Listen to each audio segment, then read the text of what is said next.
Okay, so today we're going to talk about emotional reasoning, which is the first unhelpful thinking pattern that we're tackling in this course.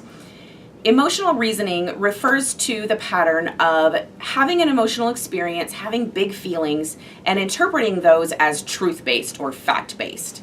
And that is sometimes the biggest pitfall that people fall in with these unhelpful thinking styles, and in particular with anxiety, because when we have big feelings, there may or may not be truth in them, but outright they do not tell us factual information about what's going on in our lives.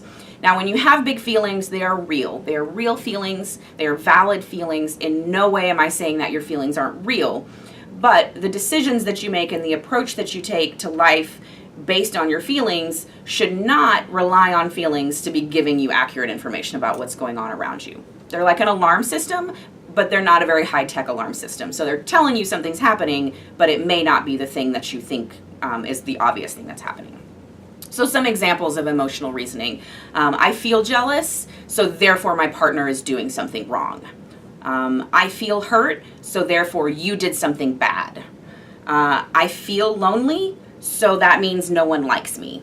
To kind of see how like the feeling and the fact could be related, but that's not necessarily the case. I feel uncomfortable, so that means people are looking at me. I feel insecure, so people are talking about me. I feel scared, so like if you have like driving anxiety, I feel scared while I'm driving, so that means I'm in danger. The presence of anxiety, the presence of a feeling of fear or anxiety does not necessarily mean that danger is around. I feel guilty, so I must have done something wrong. Another one that comes up a lot for people that struggle with anxiety is feelings of guilt or fear or shame around things that have happened, and the assumption that there is some kind of truth or fact around the impact of those things. So emotional reasoning, again, attaching feeling to truth. And this can go the other way too. It doesn't only have to be kind of those not so pleasant feelings. I feel great, so that means I'm never going to be sad again. I feel safe, so I'm not going to get hurt. Those feelings and those truths don't add up. And so it's really important to start catching yourself when you have a belief about something that's based on an emotional experience. Emotional reasoning, that's what this one is called. So what do we do, right? So how do we take in emotional information and validate ourselves and process our experiences without falling into the trap of believing those emotions to be truthful and accurate and factual at all times? So first I want to show you what happens when you have an emotional experience. And this is true of any emotional experience, pleasant feelings, unpleasant feelings, things like that. Emotions come on in an arc. So when you have a feeling, you go from neutral and then you start feeling your feeling. There comes a point that the feeling is really intense, and then at some point the feeling goes away, kind of dies off a little bit. So when you're happy, you're like feeling good, feeling happy, everything's great, and feeling great, and everything's great, and then you're like, okay, I'm going to go back to neutral. Same as when you're really sad, feeling really sad and really terrible, everything is awful, everything is really, okay, I'm getting back in the swing of things, I'm going to even out. Now, this is an emotional arc, and one of the overarching things that we're doing here in this course is learning how to make these arcs less intense and shorter in duration. So rather than you having these big spikes that last a really long time that are so intolerable and uncomfortable, we want to help you shorten it and squish it for the unpleasant feelings that you're having. We want to not spike as much, and we want it to not last as long. So sometimes people will have they'll tell me that they feel like they're sad all the time. They're never not sad. This arc doesn't apply to them because they're sad all the time. And the truth of that is that you're having lots of emotional arcs. Oh, I'm drawing this upside down. All right, I can do this. And they all, nope, can't do it. And they all overlap like this. So you're still having that increase in that dip, but it feels like you're at a sustained level of heightened emotion because all of these emotions are happening at the same time, and it gets really muddled and confusing and awful. So you sort of exist at this peak. And so again, we're going to try to piece these things out. We're going to try to tackle them, make them less intense and shorter in duration. Now, one of the things that's most important about emotional regulation is understanding this arc. because you can respond differently based on where you are on this arc. So for example, if you can identify when you're at a peak, let's talk about anxiety. When anxiety is on set, you can tell it's happening. You start noticing, oh, my chest is getting tight, or my breathing is short, my thoughts are racing, these things that tell us that we're having an anxiety episode. That's coming on. You can come up with techniques and interventions that will help you at this part of the arc, sort of the pre-part of the arc. And when you get really skilled at managing anxiety, you'll notice this stuff coming and you'll know immediately, oh, I'm going to do my grounding exercises, I'm going to do these techniques, which we're going to cover in this course. When you're up here at the peak of your emotional experience, this is a terrible time to make decisions. This is a terrible time to try to understand truth and accuracy around situations, because right here your emotions are saying, I know the truth, what I'm telling you is the truth, the way that you're feeling is awful and you're never going to feel better and everything is terrible.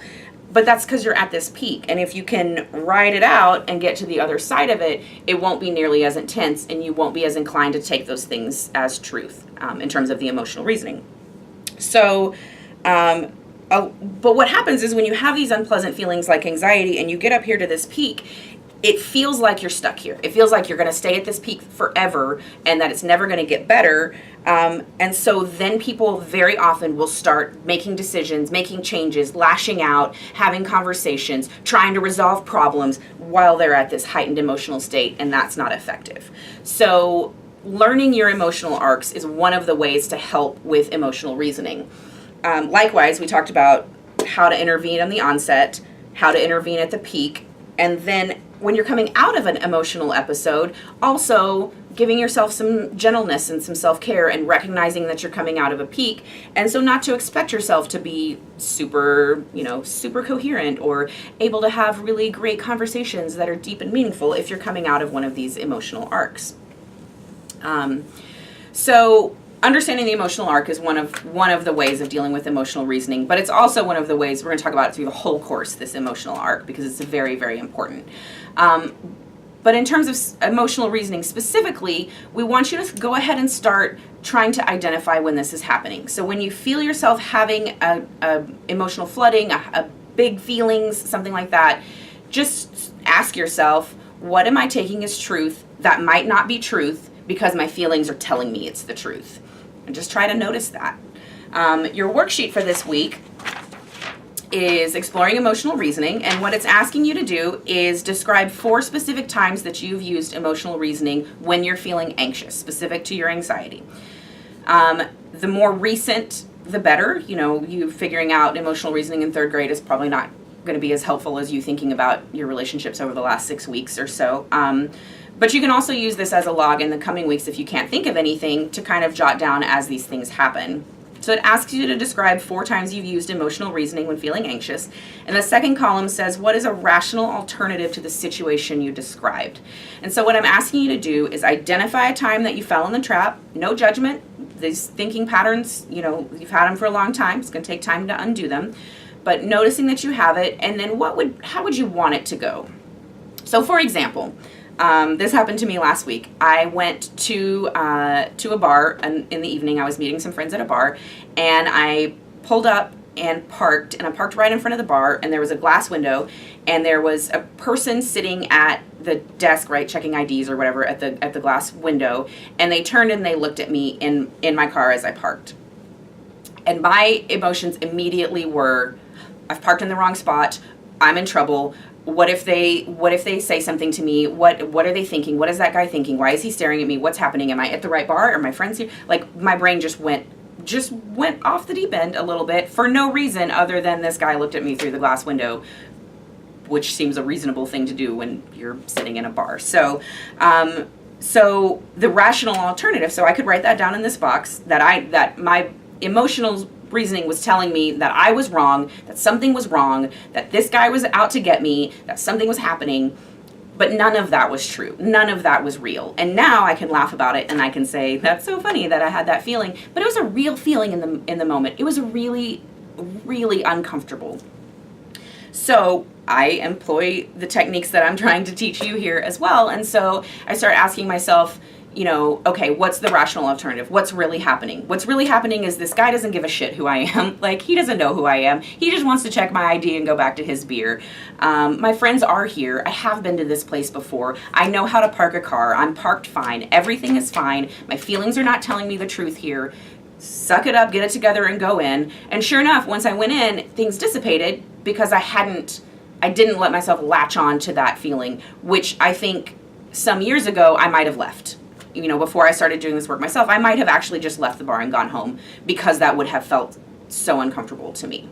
So I hope that makes sense as an example of what I'm asking you to do in this worksheet. And this can be anything from you had some feelings about somebody at a stoplight, or you had some kind of feeling about yourself in your workplace or in school or whatever you're doing in your daily life. These can be teeny tiny things. The most important thing is for you to heighten your awareness and be super gentle with yourself. We're just trying to learn about ourselves and improve ourselves and make our lives better. And I think you're doing great work. So good luck with everything this week. We'll be talking a little bit more about some other things this week. So when you get through this worksheet and some of the other readings and stuff, be sure and check out our next video.